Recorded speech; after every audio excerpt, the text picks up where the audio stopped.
सखा बचन सुनि बिटप निहारी, उमगे भरत बिलोचन बारी। करत प्रणाम चले दो भाई, कहत प्रीति सारद सकुचाई। अर्थात सखा के वचन सुनकर और वृक्षों को देखकर भरत जी के नेत्रों में जल उमड़। दोनों भाई प्रणाम करते हुए चले। उनके प्रेम का वर्णन करने में सरस्वती जी भी सकुचाती हैं। हर्षहि निरखि राम पद अंका, मानहु पारसु पायउ रंका। रज सिर धरिहि नयन लावहीं, रघुबर मिलन सरिस सुख पावहीं। अर्थात श्री रामचंद्र जी के चरण चिन्ह देखकर दोनों भाई ऐसे हर्षित होते हैं मानो दरिद्र पारस पा गया हो।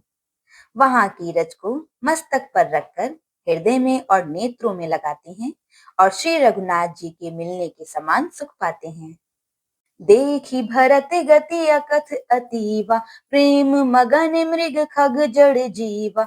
सखहि सनेह बिबस मग भूला, कही सुपंत सुर बरषहि फूला।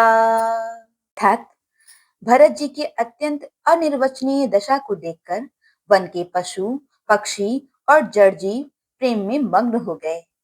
प्रेम के विशेष वश होने से सखा निषाद राज को भी रास्ता भूल गया। तब देवता सुंदर रास्ता बतलाकर फूल बरसाने लगे। निरखि सिद्ध साधक अनुरागे, सहज सनेहु सराहन लागे।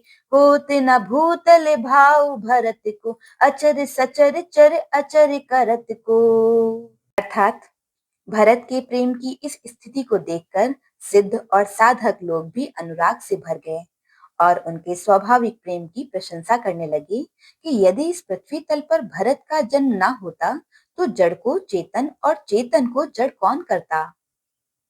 प्रेम अमिय मंदरु बिरहु, भरतु पयोधि गंभीर। मथि प्रगटे सुर साधु हित, कृपा सिंधु रघुबीर। कृपा सिंधु रघुबीर। अर्थात प्रेम अमृत है, विरह मंदराचल पर्वत है, भरत जी गहरे समुद्र हैं। कृपा के समुद्र श्री रामचंद्र जी ने देवता और साधुओं के हित के लिए स्वयं मत कर यह प्रेम रूपी अमृत प्रकट किया है। बोलो सियावर रामचंद्र जी की जय। कृपया चैनल को लाइक, सब्सक्राइब एंड शेयर करें और प्रभु की निर्मल भक्ति को जन जन तक पहुंचाएं।